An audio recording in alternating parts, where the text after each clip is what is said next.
The air cracked thin as glass when his hand rested on hers. It wasn't a touch. It was a sentence.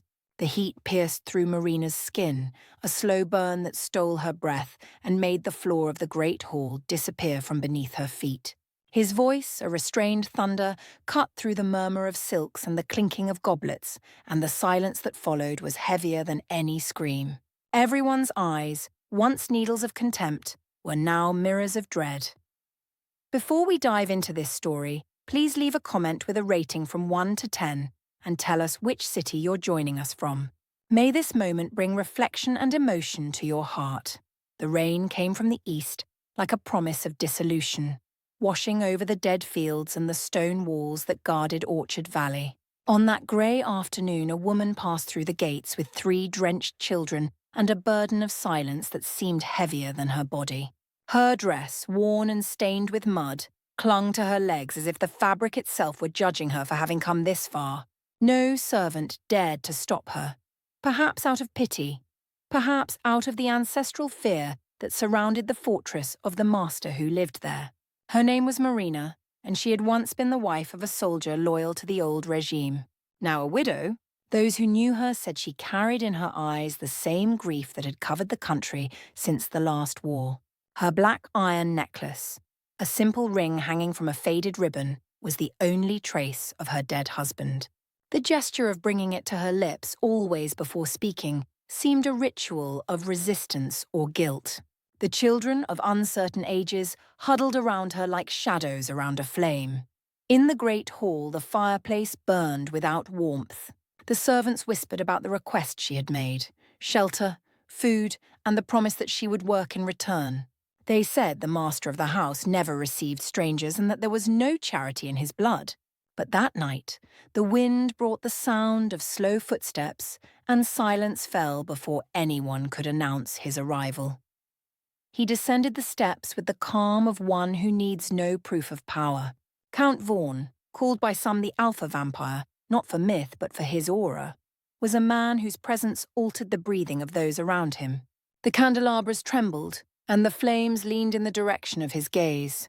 His voice, when it came, was not a question or a command. It was a sentence disguised as curiosity. "Why have you come here, widow?" No one answered, only the sound of rain against the stained glass windows. Marina kept her eyes on the floor, but her posture, though tired, retained a dignity that defied fear. He noticed this. He also noticed the way the eldest of the boys stood in front of her. A small gesture, but one of pure instinct that disturbed the silence. The Count approached, and the hall seemed to narrow. The candles flickered, the air grew dense. "They say a mother's love is older than any oath," he murmured, observing the necklace on her neck. "So that is what you seek, a new oath?" Marina raised her eyes for a brief moment. It was not a plea, it was an acknowledgement, as if she knew that of all forms of refuge this was the most dangerous. He nodded without a smile. "You will have shelter, but remember, protection is the name we give to a prison when we still believe in good." From that day on, the mansion became a kind of border between faith and submission. Marina and her children were housed in the east wing, where the wind hissed through the broken stained glass windows. The servants watched her as if she carried a sleeping curse. The children, silent, wandered through corridors that seemed to whisper ancient names. And at night, the sound of the Count's footsteps crossed the hallway. Always at the same rhythm, always before midnight, as if measuring the time of his own restraint. He did not seek her out directly. He just let his presence surround her. A lingering look at dinner, a word spoken to a servant that mysteriously reached her. His power was not declared. It was woven in gestures, like the fog that covers the valleys before dawn. Marina felt him approaching even when there was no sound. Fear was only the first stage. The real torment was understanding that this man saw something in her that not even the dead from her past life had noticed. The women of the court, matrons and daughters of ruined nobles, began to whisper about the master's fascination with the widow, a fascination that they said would be his ruin. And yet their envy grew, disguised as pity. One of them, Lady Olivia, one night, insinuated to the Count, "They say you shelter a ghost in the flesh of a woman. He answered only with a look that froze the air, and the next day her name disappeared from conversations. Tensions rose when one of the children fell ill. The doctor, fearing the Count's gaze, could do nothing but pray. Marina, voiceless, remained by the bedside, repeating an old song. At dawn, the boy improved, and the whole house murmured about a miracle or a pact. The Count, from the balcony, watched the sun touch the widow's hair, and no longer knew if he saw in her the sacred or the profane. The climax came during the winter banquet. When the neighbouring lords came to pay tribute, Marina was forced to serve at the table, and the guests' stares tore at her with curiosity and disdain. One of them, drunk, dared to grab her wrist, and the necklace broke, falling to the floor with the dry sound of a broken oath. The entire hall fell silent. Before anyone could breathe, the Count stood up. "No one touches what is under my protection." The words echoed like sentences. The man who had humiliated her turned pale, and the Count, without raising his voice, ordered him to be expelled. No one dared to contradict him. However, the gesture that seemed like a defense was, in fact, a confession. His power, which had always been absolute, was now contaminated by feeling, and that, for a man like him, was the beginning of weakness. After the banquet, Marina collected the broken necklace and held it in her hands. She did not thank him, did not cry. She just stared into the void where the Count had been and understood that the price of protection had already been paid. Not in coins, but in the invisible surrender of her freedom. The next morning, a new rumour spread. The widow and her children would leave the castle. They said she had left before the sun rose, taking only the mended necklace and the silence. The Count watched the departure from the high window, motionless. The wind blew the curtains like a mourning handkerchief, and for a moment he thought he heard the echo of the song she used to sing to her son. Nothing more was said, but the servants swear that from that day on, the fire in the hall's fireplace never went out again, as if it guarded the memory of a broken oath and of a woman who, through pity or fate, had taught the vampire what it truly meant to protect someone. Marina's heart beat against her ribs like a caged bird, a frantic rhythm she feared everyone could hear. The night air, once cold, now seemed dense and hot, heavy with the weight of the gazes that enveloped her. She felt the blood pounding in her temples, a dull drum that marked the time of her humiliation, and now of her strange, terrible redemption. The Count's hand still burned on her wrist even after he had let go. It was an invisible mark, a chain forged in the fire of an instant. She didn't dare to lift her face. The polished stone floor reflected the trembling dance of the torch flames, a river of light and shadow that seemed to want to swallow her. The smell of spilled wine and burnt wax mixed with the metallic scent of fear emanating from the expelled noble. Every sound was amplified, the scrape of a chair, a stifled cough, the rustle of a dress. These were the noises of a world readjusting after a silent earthquake. Marina clutched the fragments of the necklace in her palm. The cold metal was the only real thing in that whirlwind of sensations. It was the anchor that tied her to what she had been, to the grief that had defined her. But the Count's voice, still echoing in the hall, was the tide pulling her toward an unknown future, an ocean where protection tasted of salt, tears, and servitude. She was no longer just the widow. She was the woman under the Count's protection, and in the silence that settled, heavy as a shroud, she felt for the first time the true weight of that possession. It wasn't freedom, it wasn't security. It was a gilded cage, and the door had just closed with the sound of a single word. The path back to her quarters in the East Wing was a blur of dark corridors and tapestries that seemed to watch her with eyes of faded thread. The echo of her own footsteps was a fragile companion in the oppressive silence of the castle. The children were already asleep, two small forms curled under the rustic blanket, their breathing soft and even, oblivious to the drama that had unfolded in the great hall. Marina sat on the edge of the narrow bed, her body still vibrating with the tension of the night. She opened her hands slowly as if afraid of what she would see. Her husband's iron ring, now separated from the worn ribbon, seemed smaller, colder. It was a broken circle, an oath undone not by her will, but by the intervention of a power she was only beginning to comprehend. She traced the fracture line with her fingertip. A hollow, familiar ache opened in her chest. It was the pain of loss, but now mixed with something new and disturbing, a dark gratitude, a relief that shamed her. He had defended her. In front of everyone, he had elevated her from her status as a humiliated servant to something untouchable. But the price of that gesture was a debt she did not know how to repay. His protection was a shadow that stretched over her, and Marina feared that, under that shadow, nothing else could grow.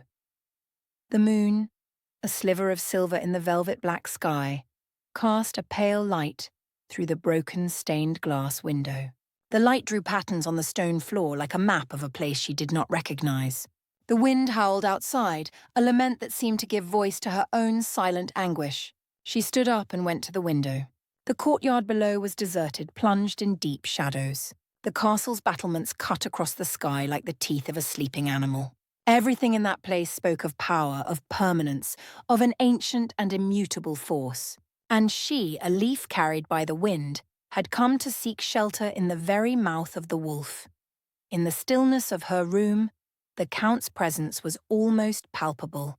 She could feel his gaze, even knowing he was far away, perhaps in his chambers in the West Tower, from where it was said he watched over the entire valley. It was a constant surveillance, a silent knowing that stripped her of any secrets. He saw through her restrained posture, her downcast eyes, her always busy hands. He saw the hunger, the fear, the wounded pride. And that night he had seen the desperation and had acted. Why? The question was an ember burning in her mind. It wasn't kindness.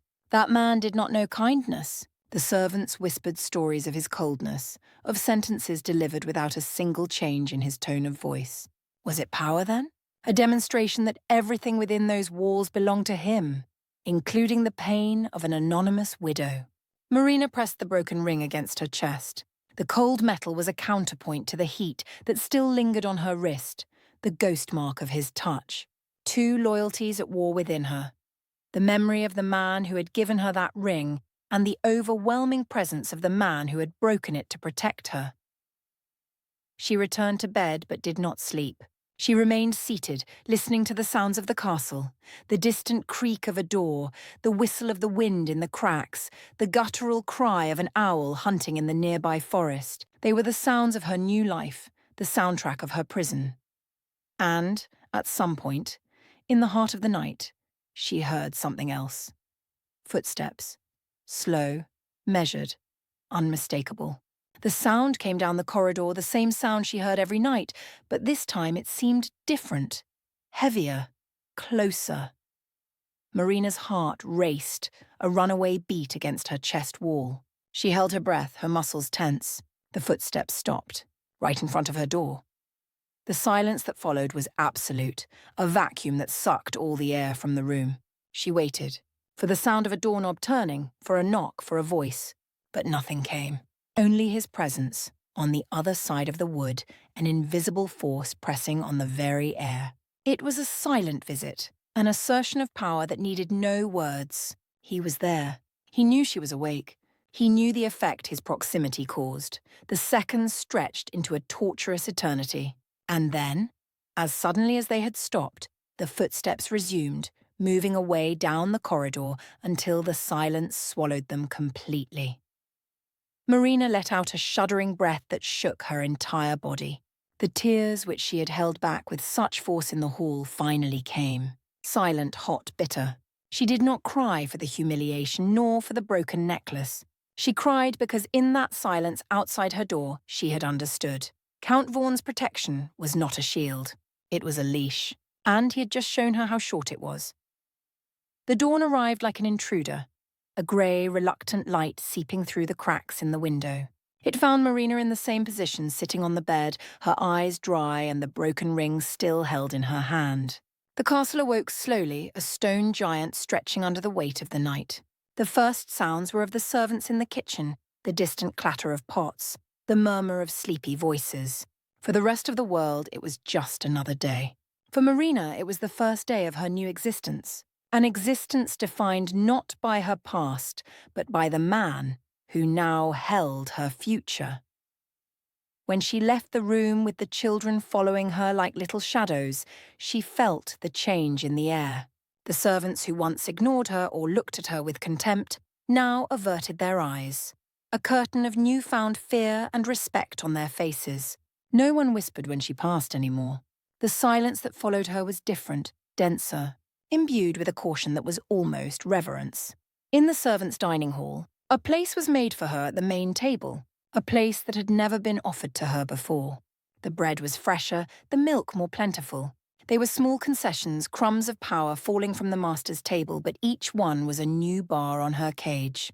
She ate in silence, the food tasting like ash in her mouth. She felt the furtive glances, the curiosity mixed with fear. She was an enigma to them now, the widow who had captured the Count's attention, the woman for whom a nobleman had been publicly humiliated and expelled. They didn't see the cage, only the golden glint of its bars.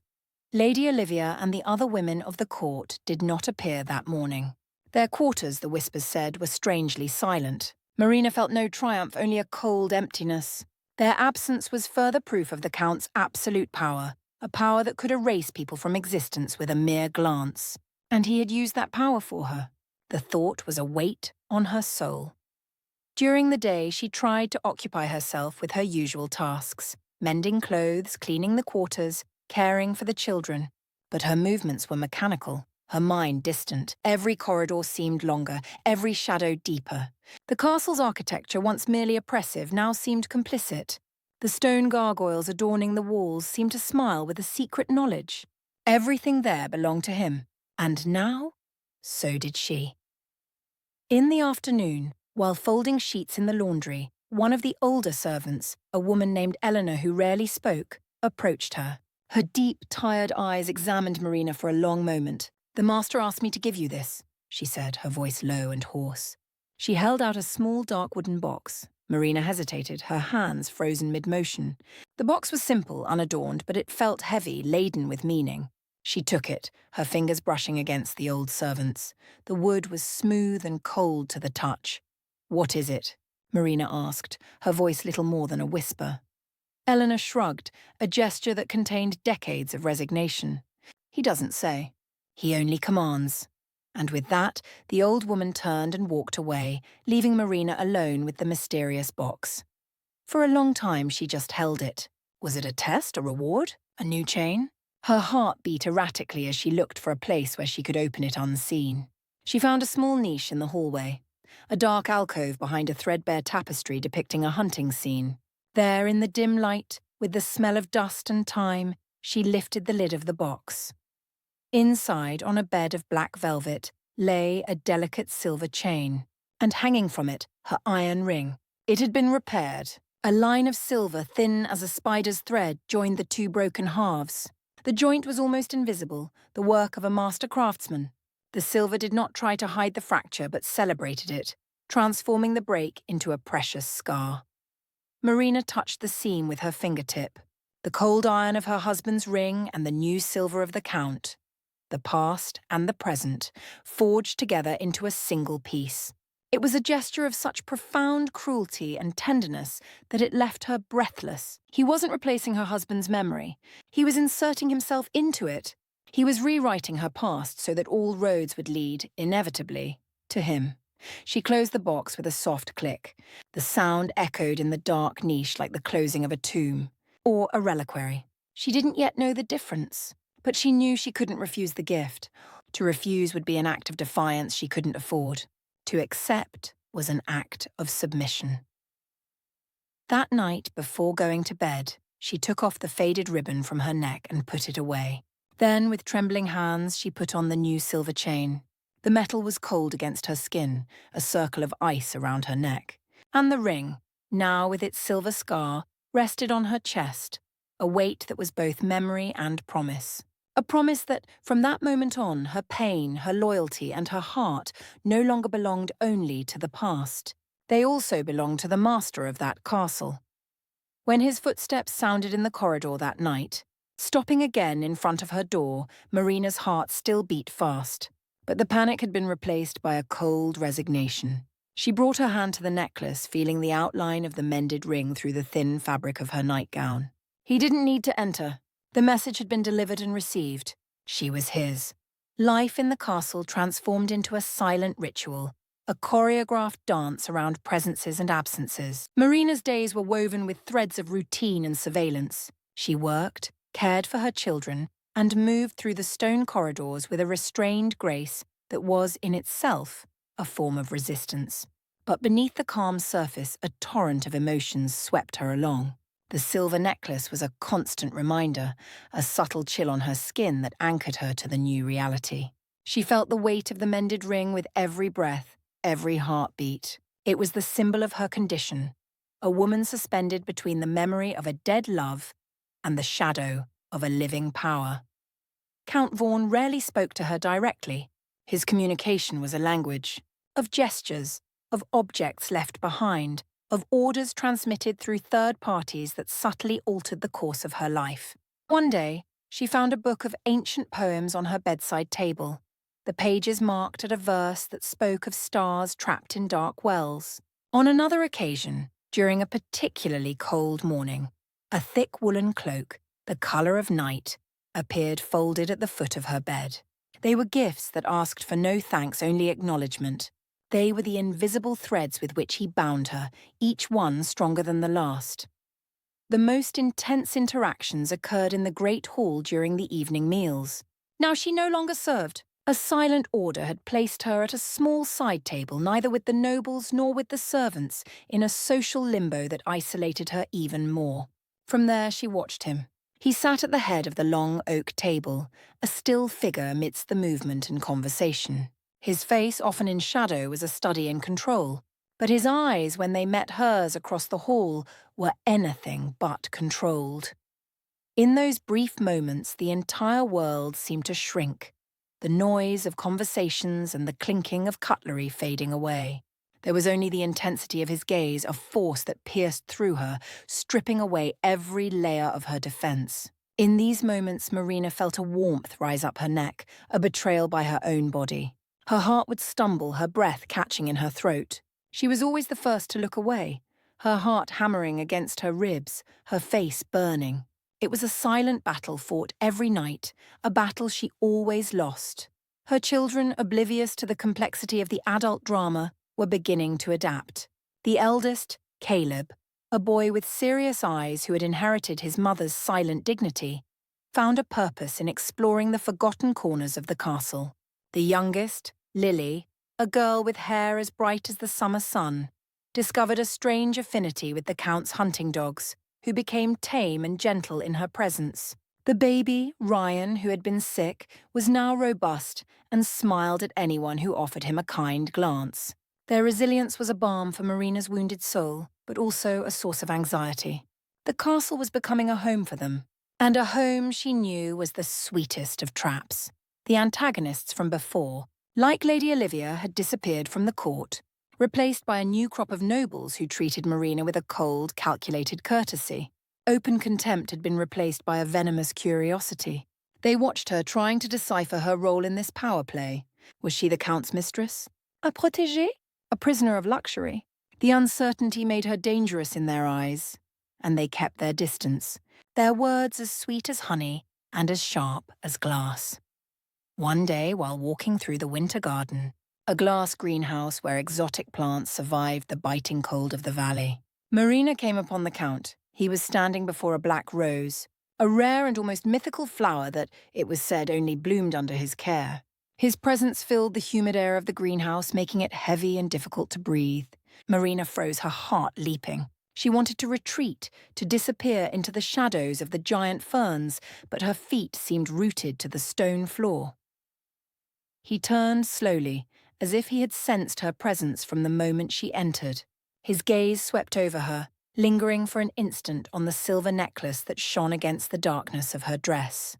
"They bloom in the cold," he said, his voice a low murmur that seemed to blend with the sound of water dripping from the leaves. He wasn't looking at the rose, but at her. "They say their beauty is born from adversity." Marina didn't answer. The words seemed to have died in her throat. She just nodded, an almost imperceptible movement. He took a step toward her. The space between them shrank, charged with an electricity that made the hairs on her arms stand on end. He smelled of cold earth, of ozone before a storm, and of something else. Something uniquely his. Masculine, and dangerous. "Are you afraid of me, Marina?" he asked, and the way her name sounded on his lips was both a caress and a possession. She finally found her voice, though it came out as a fragile breath. "I fear what I do not understand." A ghost of a smile touched his lips, a movement so quick she almost thought she'd imagined it. "Then you should fear me deeply." He reached out and, with a care that contradicted his aura of power, touched the velvety petal of the black rose. Then he looked at his own fingers, as if the dark colour of the flower had stained him. "All beauty has a price," he continued, more to himself than to her. "And the beauty that is born from suffering exacts the highest price of all." Without another word, he turned and left the greenhouse, leaving her alone with the black rose and the echo of his words. Marina approached the flower. It was perfect, its petals of velvet so dark they seemed to absorb the light. But in its beauty there was something sad, something lonely, a beauty that bloomed in the cold, nourished by adversity. She brought her hand to her chest, to the mended ring, and she understood. He wasn't talking about the rose, he was talking about her. And for the first time, the fear she felt for him was pierced by a new and even more terrifying feeling: compassion. She saw now the loneliness in him, the same coldness that surrounded him and that he used as armor. And this realization was the final crack in her defenses. The desire to understand him, which had once been a frightened curiosity, now became a need, a dangerous pull toward the heart of the darkness. Winter deepened in Orchard Valley, covering the world in a blanket of snow and silence. Inside the castle, life continued at its restrained pace, but the atmosphere had changed. The interaction in the greenhouse had left an indelible mark on Marina. Her fear of the Count had not disappeared, but it was now intertwined with a complex web of fascination and reluctant empathy.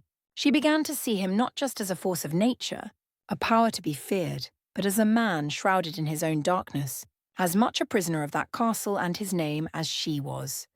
This perception altered the silent dynamic between them. Their exchanged glances in the dining hall were no longer just a clash of wills, but a wordless conversation. In his eyes, she no longer saw just power, but the weight of it. And in hers, he perhaps saw not just submission, but an understanding that no one else offered him. The turning points, from then on, were not grand events, but small fissures in the facade of control that they both maintained. One night, one of the children, Lily, woke up crying from a nightmare. Her sharp cries echoed through the silent corridor. Marina soothed her, rocking her in her arms and singing the same ancient lullaby she had sung for Ryan when he was sick. It was a simple, melancholic melody, a heritage from her own mother, which spoke of lost ships returning to shore under the light of a solitary star. As she sang, she felt a change in the air, the same density that announced the Count's presence. She looked at the half-open door and saw him there, a tall, dark silhouette against the dim light of the corridor. He didn't enter, didn't speak. He just stood there listening. His face was in shadow, but Marina felt the intensity of his listening. He wasn't watching. He was absorbing.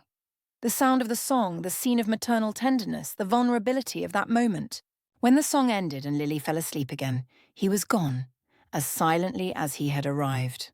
But the memory of his presence remained, a strange warmth in the cold room. Another incident occurred in the library, a vast hall with walls covered in books from floor to ceiling, a place Marina rarely frequented. Caleb, her eldest son, had fallen in love with the old maps and atlases and spent hours tracing the routes of ships and the borders of forgotten kingdoms. One day, upon entering to call him, Marina found the Count with Caleb at his side. Both were bent over an immense map that covered the entire table. The boy's fair head and the man's dark head were close, almost touching. The Count was pointing to a spot on the map, his voice low and calm, explaining something about the northern sea currents. There was a patience in his gesture, a kindness in his tone that Marina had never witnessed. Caleb listened with rapt attention, his eyes shining with admiration. For an instant, they were not the master and the servant's son. They were a mentor and an apprentice, a man and a boy sharing a secret of the world. The sight struck Marina with unexpected force. Seeing him with her son, treating him not with condescension but with genuine respect, opened a new door in her heart. This man of implacable power who could silence a room with a look was also capable of that restrained tenderness. He looked up and saw her in the doorway. The softness in his face vanished, replaced by the usual impenetrable mask. But the moment had already happened. The image was engraved in her mind. He straightened up, and the spell was broken. "Your son has the soul of an explorer," he said, his voice formal again. "It's a dangerous soul to have in a world full of cages." Caleb looked from one to the other, sensing the change in the atmosphere. Marina called her son, and he came reluctantly, casting one last look at the map and the tall man who had revealed it to him. As they walked away down the corridor, Marina didn't dare look back, but she felt the Count's gaze on her back, a weight that was both a caress and a warning. The culmination of these subtle revelations came on a blizzard night. The wind howled like a wounded animal outside the walls, and the castle seemed like an isolated ship in a sea of white. Our messenger, exhausted and half-frozen, had arrived with news of a nearby village, cut off by the snow, where a fever was spreading rapidly. The Count gathered his men, preparing a rescue expedition to bring supplies and medicine. It was a dangerous mission. The blizzard was relentless, and the mountain trails were treacherous. Marina watched the preparations from the upper gallery, overlooking the main courtyard. She saw the men saddling the horses, the torches casting dancing reflections on the falling snow. And she saw him, at the center of it all, giving orders with calm efficiency. He wore a heavy cloak of black fur, and for the first time, Marina saw him not as a feudal lord in his fortress, but as a guardian, a leader who would risk his own life for his people. Before mounting his black horse, a magnificent animal that seemed made of the night itself, he raised his face and looked directly to where she stood. The distance was great, his face barely a blur in the dim light, but she felt the impact of his gaze like a physical touch. There were no words, no gestures, just that silent acknowledgement through the storm. And in that moment, Marina knew, with a certainty that hurt, that fear had turned into something else. Something far more dangerous, something that looked dangerously like love. A love born of silence, fear, and reluctant admiration. A love for a man who was both her jailer and her protector. She remained in the gallery for hours long after he had left, watching the snow erase the tracks of his expedition. The cold wind whipped her face, but she didn't feel it. Inside, a new kind of storm was brewing, one that threatened to tear down all her defenses and leave her completely at the mercy of that enigmatic man and his contradictory heart. The Count and his men returned 3 days later, exhausted but victorious. They brought back not only the news that the village had been saved, but also some of the most seriously ill who were housed and cared for in a wing of the castle. The act of compassion, so in contrast to the Count's cold reputation, sent ripples of murmuring and astonishment throughout the fortress. For the servants and nobles, it was a demonstration of his unpredictable power. For Marina, it was the confirmation of the man she had begun to glimpse behind the mask. She saw him from a distance as he dismounted in the courtyard. There was snow on his shoulders and exhaustion in his posture, but his eyes, as they swept the courtyard, seemed to be searching for something, or someone. Their gazes met for a fleeting second, and in that second, Marina felt a relief so profound it almost made her falter. He was safe. The realization of her own relief frightened her. Her feelings for him were becoming an uncontrollable force, a tide that threatened to drown her. The winter solstice celebration was approaching, the most important social event of the year in Orchard Valley. Lords and ladies from neighbouring lands would come to pay homage and attend the grand banquet. The atmosphere in the castle became feverish with preparations. Tapestries were cleaned, silverware was polished, and the smell of spices and roasts began to waft from the kitchens. For Marina, the approaching festival was a source of dread. She knew she would be forced to be present, not as a guest, but as a symbol of the Count's power and peculiarity. She would be a target for everyone's curiosity, envy, and veiled contempt. On the eve of the banquet, while helping to arrange the great hall, Lady Eleanor, the old servant, approached her again. This time she was carrying a dress. "From the master," she said without preamble. The dress was of a velvet so dark blue it looked almost black, the colour of the sky at dusk. It had a simple cut, but the fabric was of a quality Marina had not touched since before the war, since before she was a widow. There was no embroidery, no jewels, just the austere beauty of the fabric and the colour. It was a dress that did not scream for attention, but quietly commanded it. "I can't accept it," Marina whispered, taking a step back. To wear that dress would be a declaration. It would be to publicly accept the place he had assigned her. Eleanor looked at her with her wise, tired eyes. Sometimes the best way to hide is in the brightest light. Refusing will draw more attention than accepting. Marina understood the truth in those words. In her position, an act of defiance would be more noticed than an act of conformity. With trembling hands, she accepted the dress. The velvet was heavy and soft beneath her fingers, like a promise of warmth and danger. The night of the banquet arrived, cold and starlit. The great hall was transformed. Hundreds of candles burned in the chandeliers, casting a golden light that made the lady's jewels and the metal of the armour gleam. The music of lutes and flutes floated in the air, mixed with the sound of laughter and conversation. It was a world of opulence and power, a world to which Marina did not belong. When she entered the hall, wearing the blue velvet dress, a momentary silence fell over the nearest groups. The dress had transformed her. She was no longer the pale widow in worn clothes. The deep colour enhanced the shine of her dark hair and the paleness of her skin. The silver necklace with the mended ring was the only jewellery she wore, a point of light and shadow on her neck. She felt hundreds of eyes on her, evaluating her, judging her. Her first instinct was to shrink, to disappear. But then she remembered Eleanor's words. She lifted her head, her spine straight, and walked through the hall with a calm she did not feel, heading to her usual place at the side table. Across the hall, the Count watched her. He was standing beside his throne talking to an elderly lord, but his eyes were fixed on her. There was an approval in his gaze, a possessive pride that made Marina's heart beat faster. He had dressed her in his colours, marked her as his in front of everyone. The night dragged on in a torture of formalities. Marina felt like an actress on a stage playing a role she didn't fully understand. The nobles treated her with a cautious deference, but their gazes were invasive. The ladies whispered behind their fans, their words like the buzzing of poisonous insects. It was then that the climax, which had been building for weeks, finally arrived. One of the visiting lords, a portly man with a face reddened by wine, named Lord Victor, approached her table. He was known for his cruelty and his contempt for the old regime to which Marina's husband had belonged. "So this is the little dove our Count keeps in his golden cage," he said, his voice loud enough for the nearby tables to hear. His breath smelled of sour wine. Marina did not answer, keeping her gaze fixed on her untouched plate. Humiliation was a wave of heat rising up her neck. Victor laughed, an unpleasant sound. "She doesn't speak. Perhaps she needs some encouragement." Before she could react, he reached out and grabbed her wrist with force. "Come, little bird, sing for us." His fingers were like iron claws. Marina tried to pull away, but he was too strong. "Or maybe we should see what you hide so carefully." With his other hand, he grabbed the necklace at her neck.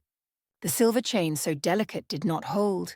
It snapped with a dry crack. The mended ring fell onto Marina's plate, the sharp, metallic sound cutting through the music and conversations. The entire hall fell silent. An absolute heavy, expectant silence. The air cracked thin as glass. Marina looked at the broken ring on her plate, the symbol of her double life, now broken again. A piercing pain, a mixture of grief, fury, and despair, overwhelmed her. But before she could say or do anything, a movement from the other side of the hall drew everyone's attention. Count Vaughan rose. He did not hurry. He moved with a deliberate, deadly calm that was far more terrifying than any burst of anger. Each of his steps echoed in the silence. The flames of the candles seemed to dim as he passed. He stopped beside Lord Victor, who still held Marina's wrist, his face now pale with dread. The Count didn't look at the Lord. He looked at his hand on Marina's arm. "Let her go," he said. The voice was not loud, but it cut the air like a blade of ice. Victor released Marina's wrist as if he had touched fire. "My Count, I meant no offence," he stammered. The Count raised his hand, not to strike, but to touch Marina's face. His fingers, surprisingly warm, traced the line of her jaw, a gesture of shocking intimacy in that public setting. His black eyes met hers, and for an instant the rest of the world disappeared. There was only the pain in her eyes and a protective fury in his. Then he turned to Victor. "You did not just offend her," he said, his voice still dangerously calm. "You touched what is mine." The declaration hung in the air, unequivocal, irrefutable. It was a confession, a claim, a sentence. "No one," the Count continued, and his voice now had the timbre of steel, "no one touches what is under my protection." He motioned to the guards at the door. "Escort Lord Victor off my lands, and make sure he understands that he will never be welcome here again." The Lord, livid, was dragged from the hall without anyone daring to protest. The Count then knelt beside Marina. With a delicacy that contrasted with the power he had just displayed, he picked up the 2 pieces of the silver chain and the iron ring from her plate. He placed them in her palm and closed her fingers over them. "This will never happen again," he promised, in a whisper that only she could hear. And then, in front of his entire court, he brought her hand, still closed around the fragments, to his lips and placed a kiss on her knuckles. It was not a kiss of passion, but of an oath, a public act that bound her to him forever. Marina looked at him, her heart a chaos of terror and triumph, of gratitude and despair. His protection was her prison, but that night, in front of everyone, he had entered the cage with her, and she knew there would never be a way to escape, not from him, nor from what she felt for him. The rest of the night passed like a fever dream for Marina. The banquet continued, but the atmosphere was irrevocably changed. The music seemed distant, the conversations muffled. She remained at her table, her hand still tingling where his lips had touched it, the fragments of the necklace clutched tightly in her palm. No one else dared to approach her. The looks she now received were no longer of curiosity or contempt, but of a deep fear and a reluctant reverence. She was no longer the widow, the servant, the protégée. She was the Count's woman, untouchable, sacred, and dangerous by association. When the banquet finally ended and the guests began to disperse, the Count walked to her. He held out his hand, a silent offer. Hesitantly, she placed her hand in his. His fingers closed around hers, a warm, firm touch that was both comforting and possessive. He led her out of the great hall, not toward the east wing where her quarters were, but up the grand marble staircase, toward the west tower. His tower. Marina's heart beat uncontrollably with every step they took. The corridors of the west tower were different, quieter, darker. The tapestries here did not depict hunting scenes, but night skies and constellations. The air was colder, filled with the scent of old books and the night outside. He led her to a massive dark oak door and opened it. His chambers were vast and austere. A large 4-poster bed, a fireplace where the fire burned high, and walls covered with shelves of books and maps. A huge, curtainless glass window took up almost the entire outer wall, offering a breathtaking view of the snow-covered valley under the moonlight. He led her to the window. Below, the world looked small and silent. "I have never brought anyone here," he said, his voice a murmur beside her. Marina didn't know what to say. The moment was so fragile that any word seemed capable of breaking it.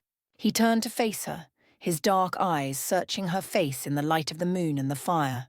"What Victor did tonight," he began, but stopped as if searching for the right words. "It was an attack on me, through you. I could not allow it." "You didn't have to," she whispered. "Yes, I did," he interrupted, his voice charged with a restrained intensity. "For years I have ruled this valley with distance and control. I built walls not only around my castle, but around myself. Then you arrived. With your grief, your pride, and your silent strength, you walked through all my defenses without even trying." He raised a hand and touched her face, his thumb gently tracing the curve of her cheek. The touch was reverent, almost hesitant. "I tried to keep you at a distance. I tried to watch you without interfering. But seeing you humiliated, seeing you hurt, I realized that your pain has become mine." Marina felt tears well up in her eyes. Tears not of sadness, but of an overwhelming emotion, a recognition that the loneliness she felt was mirrored in his. "I don't know what you want from me," she said, her voice choked. "I want everything," he answered, and the raw honesty in his voice shook her. "I want your fear and your courage. I want your silence and the words you don't say. I want the memory of the man you loved and the heart you fear to give again." He leaned in, and the distance between them disappeared. Their first kiss was not one of overwhelming passion, but of a painful tenderness. It was a kiss that spoke of loneliness, of longing, of redemption. It was the meeting of two souls who had found an unexpected mirror in each other. Marina responded to the kiss, surrendering to that moment, to that truth that could no longer be denied. In his arms, the gilded cage transformed into a sanctuary. The fear dissolved in the warmth of his embrace, and resignation blossomed into a full, conscious acceptance. However, even in that moment of surrender, a part of Marina knew that their story was not a fairy tale.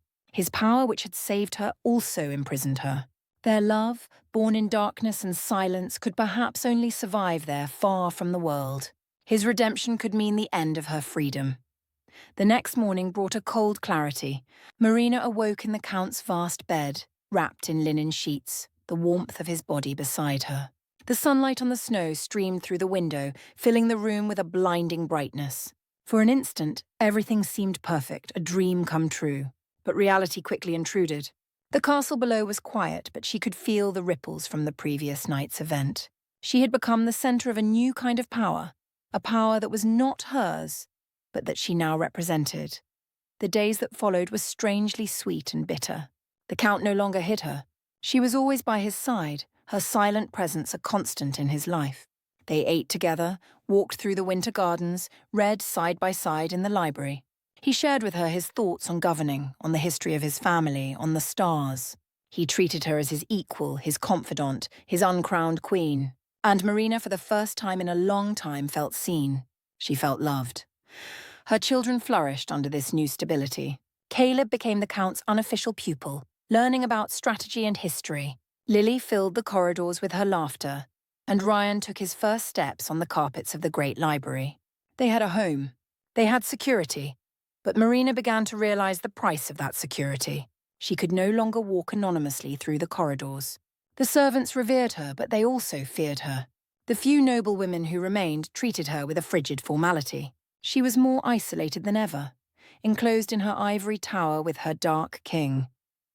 She realized that, to the outside world, she had no name. She was just the Count's woman. Her identity was being subsumed by his. And freedom, the thing she valued most, even in her poverty, was slipping through her fingers. Doubt began to eat away at her newfound happiness. She loved the man, but could she live as his possession, even a loved and valued one?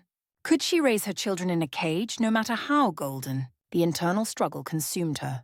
She found herself looking at the distant mountains beyond the valley walls, and feeling a painful longing for the vastness, for anonymity, for the simple life she had lost. She knew she had to make a choice. To stay meant security, love, but also a form of erasure. To leave meant uncertainty, danger, but also the chance to be herself again, to belong only to herself and her children. The decision was the hardest of her life. It was a betrayal of the love she felt for him, but a loyalty to herself. On a moonless night, when the castle slept and the Count was away, settling a land dispute on the northern border, she acted. She took nothing except the clothes on her back, a small bag of food and her sleeping children. She wore the dark cloak he had given her, and around her neck she placed the mended necklace. It was the only part of him she would take with her. Descending the tower stairs, crossing the silent corridors, was the longest walk of her life. Every shadow seemed to reach for her. Every gust of wind seemed to whisper her name in a tone of accusation.